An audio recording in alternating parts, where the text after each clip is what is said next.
All right, great. Welcome, everyone, to this fascinating conversation we're going to have today. For those of you who don't know me, I'm Kristen Stilt, Faculty Director of the Animal Law and Policy Program. And I want to introduce my colleagues in the room, Chris Green, the Executive Director here, Kelly Reddy, Program Administrator. And we're thrilled that you're able to join us today for this talk by Malcolm Caulfield, coming from Australia, who's really, first and foremost, the founder of animal law in Australia. He started, though, with a PhD in pharmacology before going back to school for a law degree. And then while working in commercial litigation, was asked by Animals Australia to act on their behalf in a case involving live exports, a topic that is not exactly what we're talking about today, but I'm sure he'd be happy to answer questions about it. And so his work contributed to the first ever prosecution of a live exporter on animal cruelty grounds. And then he became Animals Australia's first legal counsel, and during that time wrote the first book on animal cruelty law in Australia. And because he's really available as a counselor to any of the animal groups in Australia, he's set up now the Animal Welfare Community Legal Centre. He was also a founding member of Vets Against Live Exports, a very powerful group that his spouse, who's here with him, Heather Cambridge, is also very active and now one of the current co-directors. So today's topic obviously combines his work as a scientist and a lawyer, and we're really excited to hear about what's happening in Australia. Thank you. Well, it's my absolute privilege to be here, and thank you, Professor Stilt, for inviting me, and to Chris and Kelly for organizing things so well. I'll get straight into it because I don't want to take too long and keep you waiting unnecessarily. This is about the interface of law and science, and it relates to something that's been happening for a couple of years now in Australia, which is the development of animal welfare standards in relation to how one deals with poultry, particularly poultry in a commercial setting. And of course, one main point of interest there relates to the keeping of egg-laying hens in small cages, battery cages, something a concept I'm sure you're familiar with. Now, this process, as I mentioned, has been going a couple of years and has gone through a series of very traumatic events which have recently come to a head, and which we hope, those of us who care about the welfare of these animals, hope will provoke an improvement for them, and also an improvement in the way these welfare standards are developed, because it's a sorry tale which I'll be presenting to you. Just a bit of background: the development of these standards in Australia is not in any way mandated or regulated by law. It's done on an ad hoc basis. It's very curious in that regard. It means that the process, I know I'm repeating myself in a sense, that the process can be just made up by those who are involved in it as they go along. In this case, in a bizarre twist, we've ended up with the process being run by, it's a private company, it's an incorporated organization, which I can answer questions about that later, but I won't go into detail about that because it's boring, and B, it'll take up time. But this is a really strange thing. This is a regular development of a set of laws relating to these animals being in essence contracted out to a private organization.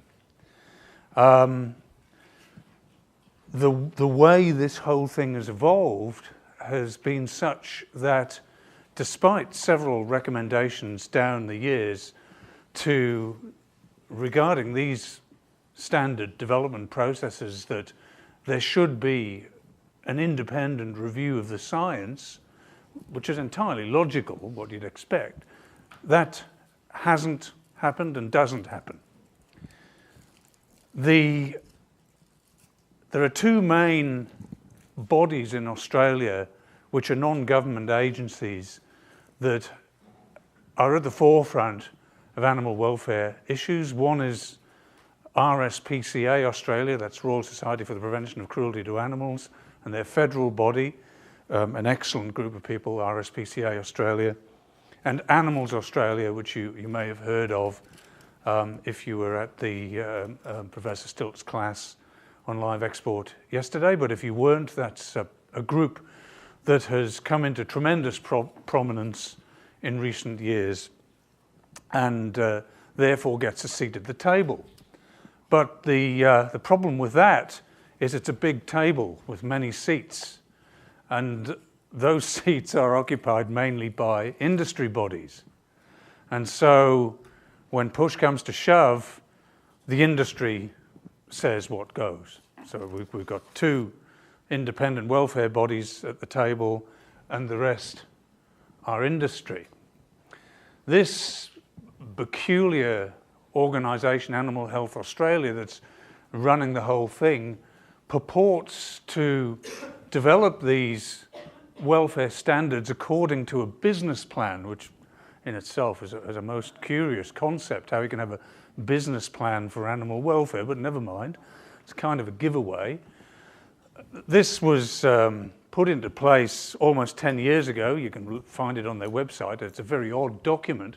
But what I want you to point you to is that this business plan at 2 points, and it's not a long document, so these are major points, emphasize the need for relevant and contemporary science to be considered during the process of development of these animal welfare standards. And that's what I've highlighted up there. Just briefly, this is the one slide summary of animal welfare science. And I would say in parentheses at this point, do not be concerned. A lot of people hear this word science and they go, oh my goodness, this is going to be so complicated. But the beauty of animal welfare science, and I think I can say this without fear of contradiction from many animal welfare scientists, but being contradicted, I know, by certain groups of animal welfare scientists, I can say the beauty of it is that most of it is common sense. And you'll hear that that's the case as I go on. So don't get intimidated by this. It's not astrophysics. I don't understand astrophysics. I know where my limits are. But animal welfare science, most of it's common sense. Some of you might have heard of the so-called 5 freedoms in relation to the welfare of farm animals. They were developed in response to a UK committee which came into existence in 1964 when there was a huge outcry about intensive industrial animal farming practices. And the Bramble Committee, as it was known, reported. And the upshot of this was the formation of a Farm Animal Welfare Council. And one of its members, the prominent animal welfare scientist, Professor John Webster, devised these 5 freedoms. And you'll look at those up at the top there and you'll see it's going to be freedom from thirst, etc., freedom from discomfort. Again, you'll see immediately common sense. Common sense. There's no magic in this. These have I think, been incredibly useful little tools to establish the focus, the right sort of focus on the welfare of farm animals. The 3 main headings under which one can consider animal welfare are there in the next 3 dot points. And again, you'll see common sense, behavior. So in other words, is an animal able to express normal behavior? Are its behavioral needs fulfilled? Particular things that an animal needs to do, like a female pig about to give birth has a very strong need to build a nest.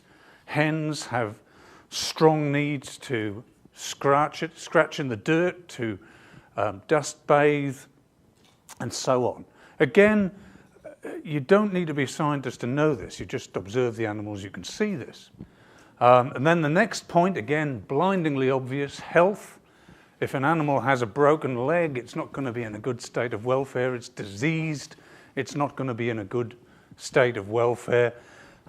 If its productivity falls, in other words, if the laying rate of a hen or the growth rate of a pig falls, then it's quite likely that it's in a poor state of welfare. But that's going to be a very extreme poor state of welfare. I would say, just again in brackets, that you can have a poor state of welfare and yet have a good rate of productivity.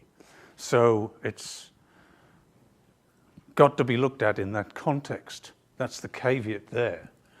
And of course, the other indice of health is whether or not the animal's alive. People often forget about this. Death tends to be dismissed as an issue, but obviously death is the ultimate measure of really bad welfare. Now, the bit where the juju and the magic starts is in the last dot point, physiology, and that's what I'm going to talk about. That's what I'm going to talk about. And really, to illustrate to you how one particular physiological measure has been misused by the industry. And that's why I call it fake science. Physiology, forgive me, I'm not going to assume that everybody knows what physiology is. I've spent my life thinking about these things. Physiology is basically how an organism works. It's as simple as that. The various systems, how they work. But we can talk about that later if you want. And as I've already said, just to reiterate, what I'm going to focus on and what is actually the big live issue in the development of these welfare standards for poultry in Australia today, and indeed in other countries, is the lives of chickens that spend their entire lifespan in a cage with space no bigger than a piece of paper, an A4 piece of paper. Their entire lives, that can be, I'm just going to check with Heather, that could be getting on for 2 years, a year and a half. Thanks. So it's not a not inconsiderable length of time. I'll just again note in passing that at the end of that time, excuse me, the chickens have reached the end of their useful life and they're pulled out of the cages and killed. But that isn't the end of a chicken's life naturally. We have chickens at home, and Heather will remind me how old the oldest are. 10, so, you know. So that's just another piece of background for the intensive battery farming system. They're finished when they're 18 months, but it's a heck of a long time to be stuck in a cage. Excuse me. I probably deafened somebody downstairs. This is just some of this corporate, I was about to use a rude word, you know what I mean, speak, from, I don't know whether you have them in your American jurisdictions, but in Australia, they prepare what's called a regulatory impact statement, which is kind of self-explanatory, isn't it? And they say all the nicey sounding things, like we all get together and discuss things, and there's this group and that group, and it all happens, and it's transparent and inclusive, relevant scientific literature, current practice and community expectations are utilized. Why you can't say used, I don't know. Why use several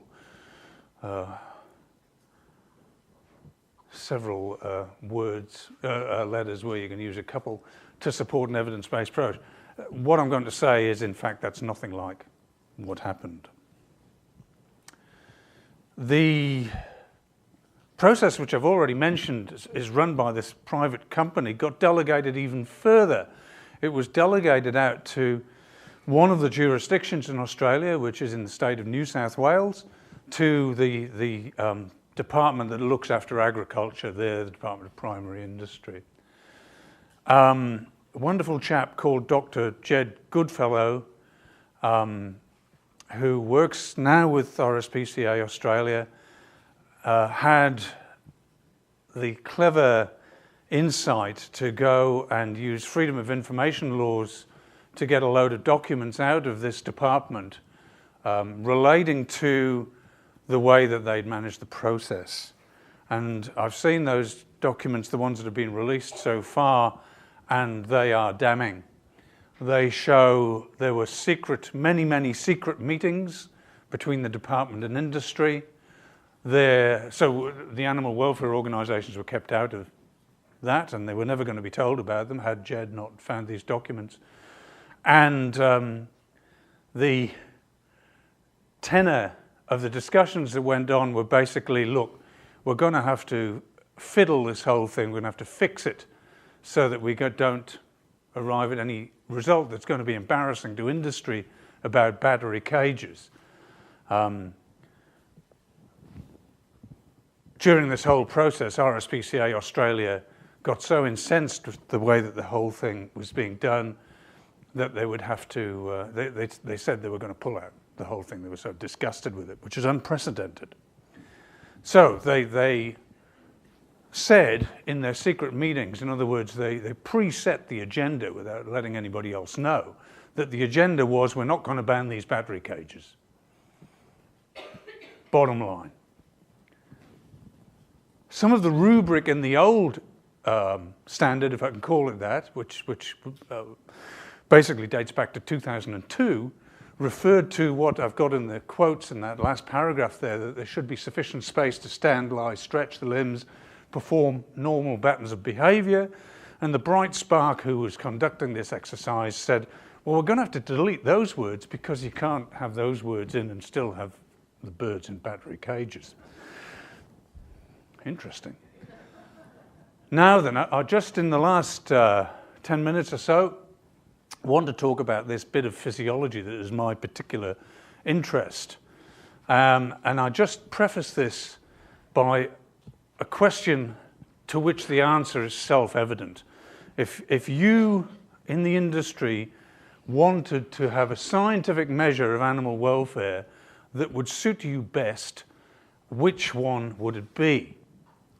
In terms of keeping hens in battery cages as opposed to keeping them free range. We all know what free range means. And the answer is, of course, the one that shows that the cage is as good for welfare as the free range system. And this is what we're talking about. The measure is of so-called stress hormones. In us, the stress hormone is called cortisol. It's a steroid, and that's just a description of the sort of chemical compound it is. In birds, and also in rodents actually, it's a compound, closely related compound called corticosterone, which does the same job. Now you'll see from the diagram, this isn't a diagram of a chicken, but it's the best I could do. It's a diagram that relates to a human brain. It's just there for your interest. The signal that starts the whole process comes from the brain, goes to a gland called the anterior pituitary gland, which is at the base of the brain back here. That releases a hormone, which is actually a different sort of chemical. It's a peptide hormone, which is shortened to ACTH. It's too long a name to bore you with. And the important point there is that the ACTH targets the adrenal gland, which, as the name and the picture suggests, is a little gland that sits on top of the kidney. You may have heard of adrenaline. Is that word used in the US? Because chemists in the US would call it epinephrine.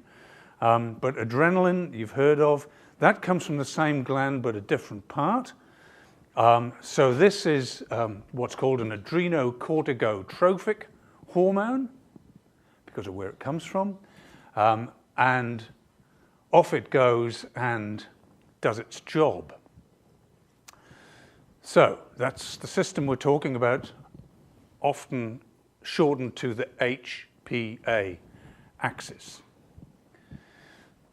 Now, cortisol, there is no doubt that if you inflict a severe stress on an animal, which includes us, you will produce a not vastly rapid, in terms of, for example, compared to neuronal function, but reasonably rapid rise in cortisol. And this, I've put this example in, it's an old one and a bit of a fuzzy slide, for which I apologize, but it's a good one showing rises in cortisol in young cattle which have had their horns cut off without anesthesia, dehorning. It's done in New Zealand by Professor Neville Gregory and his group, and the reason I've put it in is that it shows repeat measures of the level of the cortisol, and I want you to look just at the top graph that goes up, and the circles are the average values of a group of cattle. And the point to note is the massive increase in the level of cortisol, even at, what have we got there, the second reading from 0-ish, so that it'll be at a low level there, that's nanograms per mil in plasma, it'll probably be at about 1 nanogram per mil, and that shoots up to way over 25 there. That I would describe as a substantial increase in cortisol, and you would believe that. You believe this is real. And I'm emphasizing the size of the response. I want you to remember that. 25-fold or more. So cortisol goes up in response to short-term stress, no question.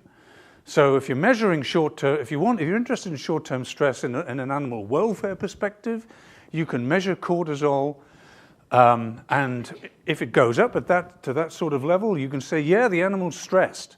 Whether you need to or not is another matter, because if you hack the horns off a cow with a saw or whatever, it's probably bleeding, banging its head about, shouting its head off, trying to get away from you. Do you really need to do this anyway? Which is back to the common sense thing. So we're actually down to this illustration of why this is scientific juju, because it looks really good. You know, I'm measuring a hormone that goes up.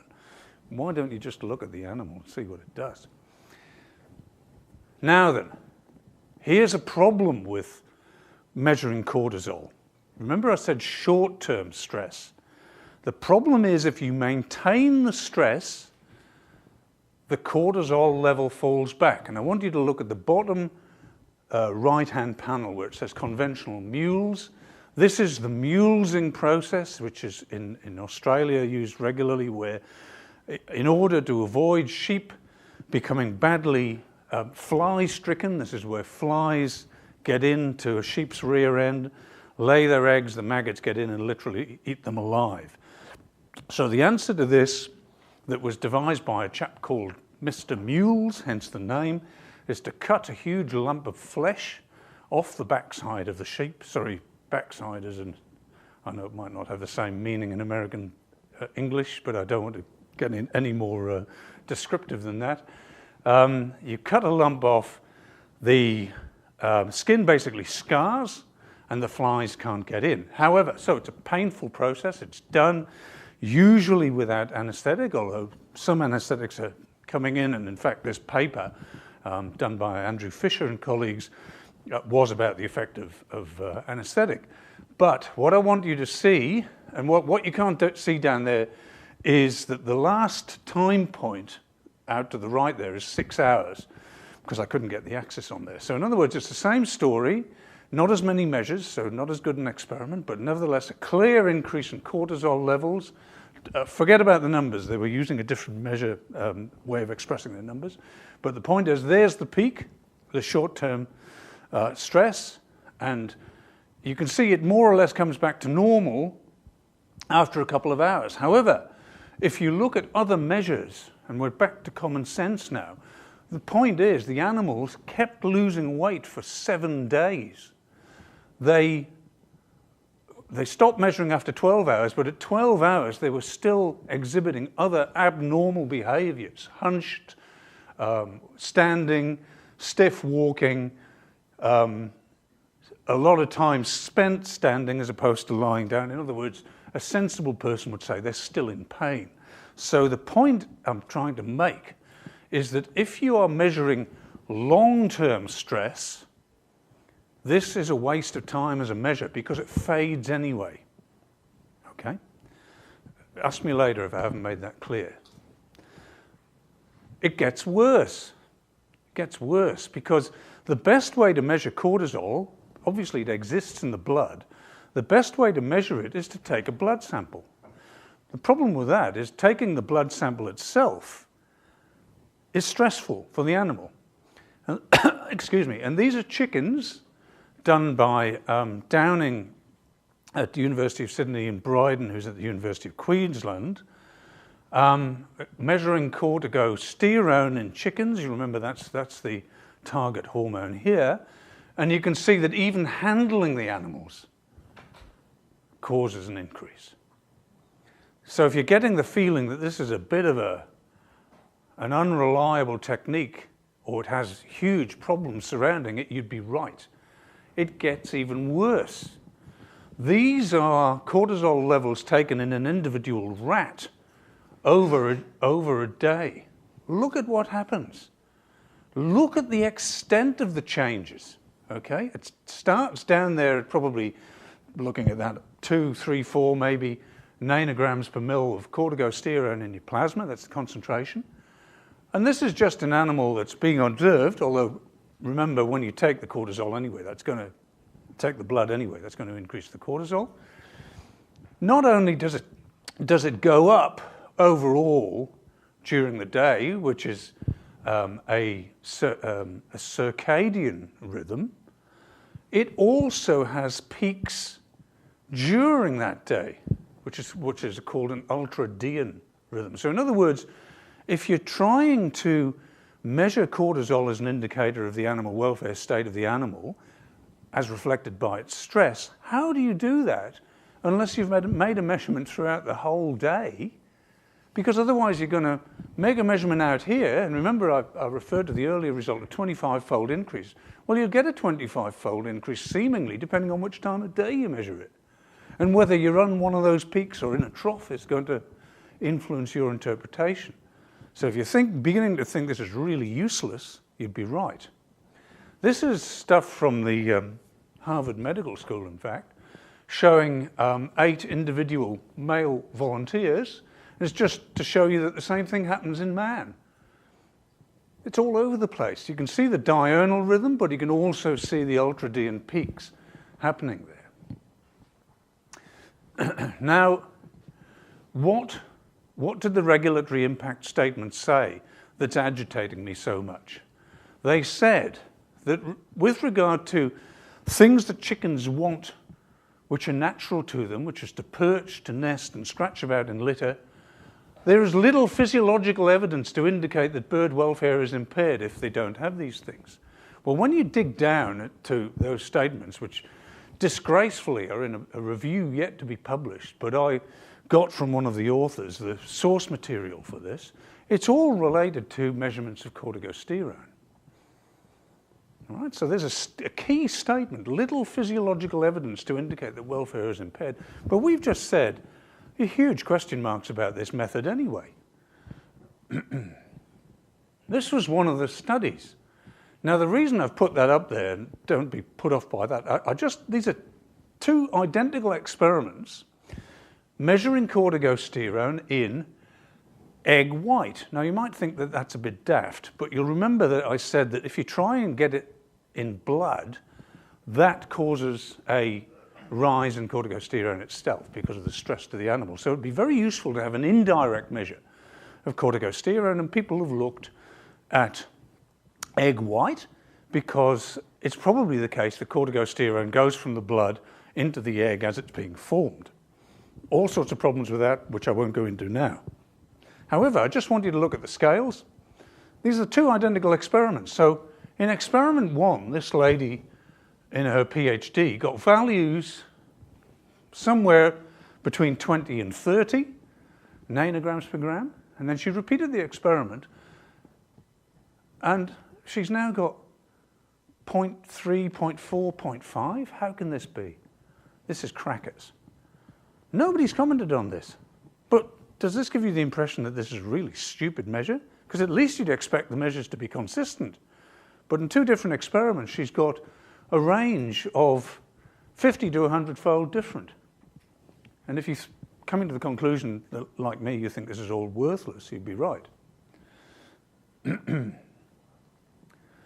This is just repeating what I've already said, another reference in this regulatory impact statement, which relies on these so-called physiological measures, and it really goes beyond just bad science. It's also a con, because when you drill down, these are not full scientific papers published in peer-reviewed journals.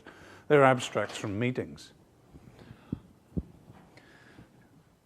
Jeff Rushin, who's still working, my goodness, I don't know how, University of British Columbia, still there, got the University's Federation of Animal Welfare Medal last year for his lifelong work in this area, and he's one of the pioneers. But back in 1991, I'll leave you to read it. I'm not going to read it myself. It says it. He said it all. There it is.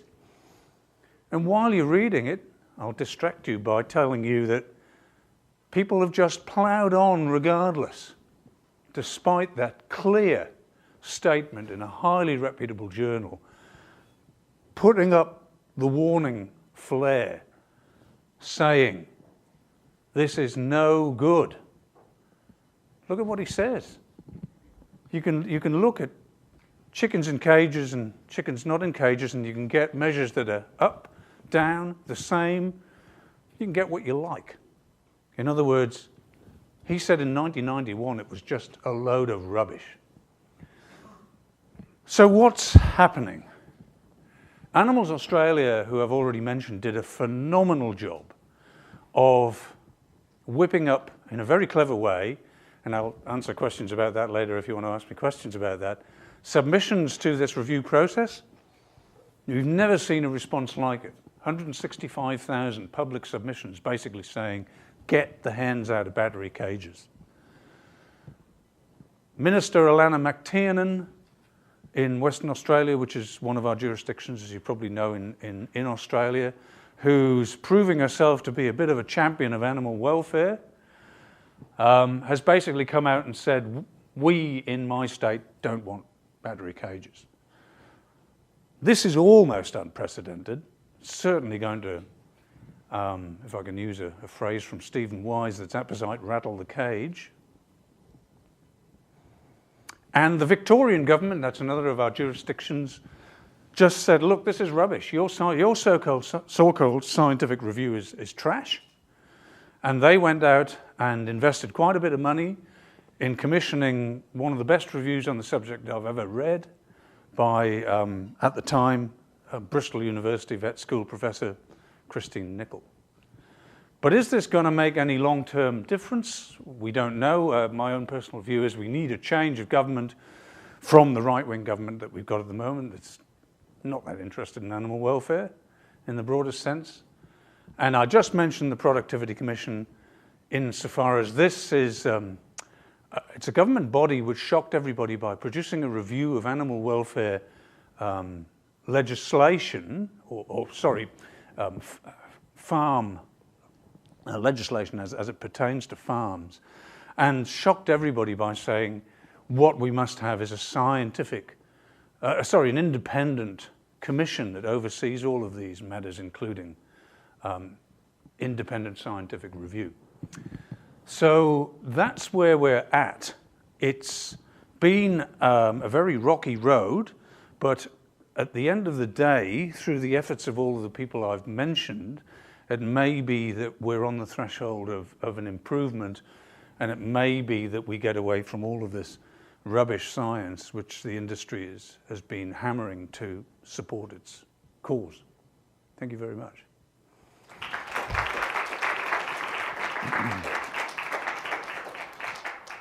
We're recording, so I ask if you have a question, raise your hand, and I'll bring the microphone over to you so your question will be recorded.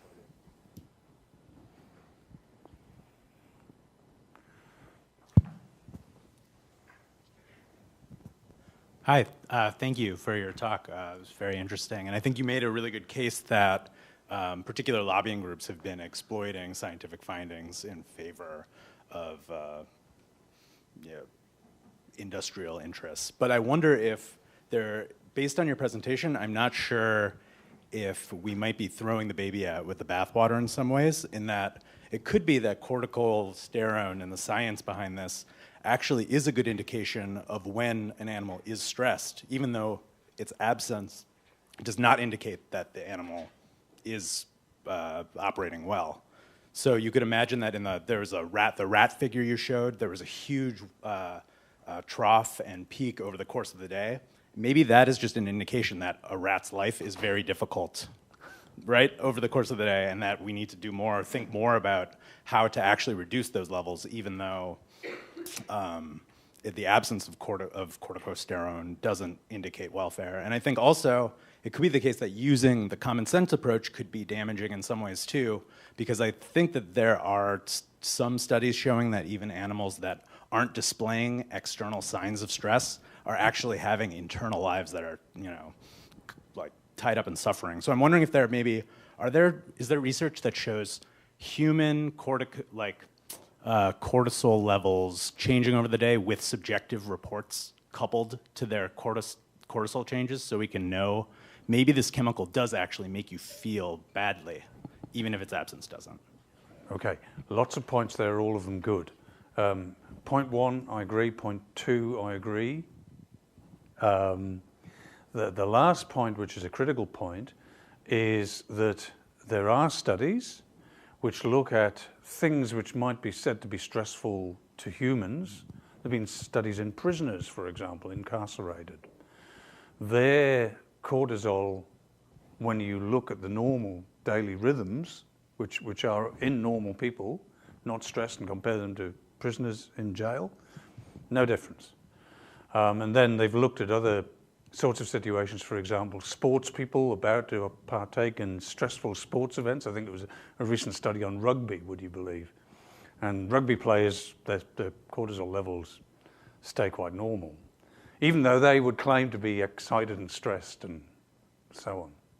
But the other side of the picture that I'd like to mention to you is that what is absolutely clear is that not only is there that diurnal and ultradian rhythm, and people don't know what that's about other than vague things like, like the peaks before you start to wake up, and that's your body getting ready. And, yeah, okay. But there are events where cortisol does rise, which can't be associated with stress. So, for example, feeding is a clear one. Voluntary exercise. Now, okay, you might say, I'm going for a run now, and I really don't want to do this, and I'm going to force myself, so you're stressed. But no. I think the consensus is that cortisol rises when there is activation in the general sense. Activation. So stress, it goes up, as you've seen, convincingly, short-term stress, no question about it. But I think where the mistake has been made is assuming that every change in cortisol is as a consequence of stress. And then coming right back to your first point, I would say cortisol measures are useful, but only in very precisely defined situations. And where one talks about chronic things, and of course where you're talking about lifelong housing in intensive, confined environments, I would suggest it's useless because it cannot pick anything up. It's all just flat as a pancake, whereas the animal, if you open the door, the animal will come out. It's as simple as that. It doesn't want to be in there. So everything you say is true. One just needs to view it through a rather different lens, that's all. Just, I guess, following up on that. So it's a battle of the standards, and it sounds like the cortical standard was the one that ended up being the one of most interest for maybe obvious reasons by the industry members. But what are the competing standards? Were there ones that they said, we definitely don't want to talk about X, Y, and Z? What's the range of what a legitimately objective scientist would want to look at when measuring the differences between a free range and a battery cage? Do you mean in terms of all measures or just the cortisol measure? No, just in terms of all measures. Yes. Like, what would a proper scientific study have looked like All right. if someone more objective had designed it? Okay. I want to focus just on a different point, on a phrase that you used, and I've already forgotten it, where you said more as a legitimate, objective scientist. The problem we've had in Australia, and that bit I quoted from Jeff Rushen, what I didn't show you the bit was the bit where he said, and all of those criticisms relate to Australian animal welfare science. We have suffered from this since the 1980s, driven by a particular group, one particular highly influential group, and they, I would suggest, don't fall into the category that you describe. The rest of the world of science takes the Jeff Rushen view. And that review that was written by Christine Nicol was balanced in that it, considered cortisol measures, criticized them on various grounds, although I should say didn't go into the sort of level of detail that I've just done. I'm not blowing my own trumpet here. I mean, I've been in correspondence with Christine Nicol about this, and she just says, I'm not a physiologist, so, I'm not really that qualified to criticize all of this stuff, but my background is basically in physiology, so I don't have any problem with that. But the long and the short of it is, when you look at what I would regard as balanced, which are basically the European scientists who have worked who are the leading lights in this area, they just say, because the behavioral impact is so bad in terms of denying the animal normal behaviors, that animal is likely to be suffering in our view. And therefore the conclusion is that battery cages are inexcusable. However, when you look at the other, and again, Nicol talks about this, there is a huge issue with so-called free range, because what you cannot get away from is that the majority of studies, and I choose that word carefully, the majority of studies show, and what production data we have show, that mortality can be, Heather might be able to remind me here, I'm thinking up to 5 times higher in free range compared to battery cages. Does that sound sensible? Well, yeah, okay. But it's high. It's high. Oh, Lordy, yes. Oh, yes. Well, that's why I said the majority. Nicol's conclusion was there are some more recent studies that show that you can get equivalent mortality in cages as compared to free range. And there's a chap called Raf Freire, who's actually from her group in Bristol, but is now working in Australia, who is, I would say, a truly independent scientist. He doesn't take industry money. And he's done a survey of the literature and comes to the same conclusion. So the overall conclusion is, you would say, battery cages are bad for all the obvious common sense reasons, but have been crystallized in terms of elements like stretching, flapping wings, nest formation, dust bathing, so on. But it's not as simple as that, because there is a mortality question. So as things stand, if you abandon battery cages overnight, you are then faced with the problem of what you do with the high mortality in free range, which is still an issue that producers are battling with.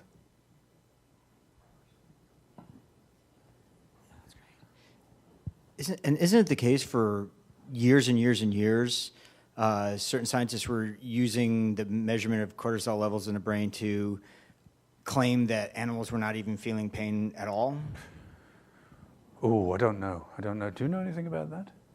No, Yeah. that doesn't. Bernie ring a Rollins bell has talked with a me. lot about that, about how some animal scientists were claiming that there was actually no pain as humans feel it, and they were using these sort of cortisol levels in order to justify that, which has now since been disproved, kind of debunked. But I'm just saying it was similarly using cortisol levels to achieve a sort of desired, I'm policy not outcome. aware of that, but that doesn't Okay. mean to say you're right. But Yeah. coming back to what our friend over there said, there is an absolutely huge body of work which shows, for example, in sheep, that nowadays no veterinarian would say sheep don't feel pain, but there was a time when that was being put around largely by the farming industry, but just on the basis that you alluded to, which is that sheep don't display responses to what you would think are painful stimuli or painful events or ongoing painful events in the way that you would predict. But if you do observe them carefully, and again I come back to that slide I put up about Andrew Fisher's study, where if you observe the amount of time they spend walking normally, lying, feeding, etc., then you pick up huge effects in response to events that you would think are painful. Now you'll notice I'm picking my words carefully, because you never know how an animal's feeling. You can only infer. So that you know, there have been claims that those sorts of farm animals, which is where you were going, don't feel pain, but that was just because you're looking at the wrong thing. Yeah. But the cortisol thing, look, I don't know. I honestly don't know the answer to that. Any other questions? Okay.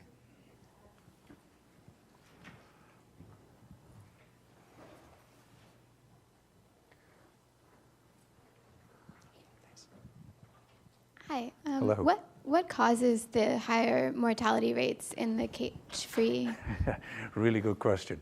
I still sit on it, although this is a committee I sit on that I do my best to get off because it's a waste of time. But this is an animal welfare committee in my jurisdiction, which is in a state called Tasmania. And one of my colleagues is a very nice chap called Danny Jones, and he runs the biggest egg-producing facility in Tasmania. It's enormous, and we've all visited it, and that was an eye-opener. So he runs both battery cages and free range, and he has something like 200,000 birds in his entire facility. So I said to Danny, this mortality thing is an issue, isn't it? And he said, yes, we have an issue with it. We have quite a substantial higher mortality rate in our free range birds compared to the cages. And sorry, I'm going on a bit, but then I asked the question that you asked, which is why? Why did it happen? And he said, we don't really know in the industry, but we think from observing them that one major contributor is what they call smothering, and that's in a sense self-explanatory, except there are smothering events like chickens so when they're all in the shed, and there's 25,000 of them in one shed, if you can imagine that. It's a pretty staggering sight, I assure you. They're all trying to get into the water trough at the same time, and they smother one another and they crush one another to death. Or there are spontaneous smothering events, and nobody knows how that happens, whether it's a sort of panic response but they'll all sort of rush to one spot and pile on top of one another. And Danny said, look, he's one of the most honest animal producing people I've ever met, and he just said, look, if we change over, we're still going to have those problems, and we're far from sorting them, and we don't fully understand them. We're going to have to really... He's working all the time because it's not in his interest to have these animals dying. That's bad business. Does that help? So then what do you advocate for then? What do I advocate? In the switch over to free range still preferable over the battery? Yeah. What should be the practical response? Well, obviously we've got to get the birds out of the cages. Cages are bad for the birds, there's no question about it. A bird living free range, well, we've already told you, we've got chickens running around our place who are now 10 years old and still going strong. And I think they're pretty happy. They're not confined, they just run around, they happen to stay with us. But clearly this mortality thing is going to have to be addressed. And what is so disappointing about the whole issue is that we've now, I said the first code came out in 2002, so we've now gone 16 years without any progress in this area because nobody's bothered. So the top priority has got to be to attack, in a scientific fashion, these issues like smothering and any other causes of death in free range. I mean, the ones that people talk about, disease is an issue, but it can be controlled. What's the name of that mite? Is it red mite? Red mite, yeah. Yeah, but again, this is mite's an insect or is it an arachnid? It's an arachnid, okay. So it's an arachnid like a spider, so it's a mite that infests the chickens, and that's not good.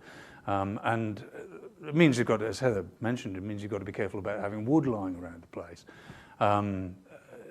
Predation, it can be an issue in some places.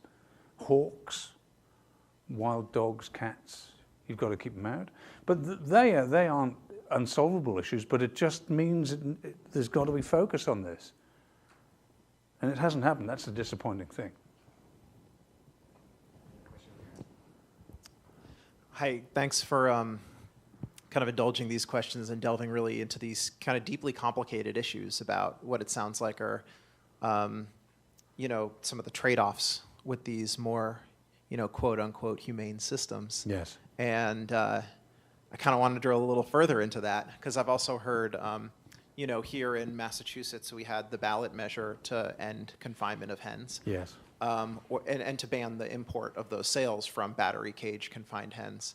And that can be done in a sort of constitutional sense? That's not restraint of trade in some way?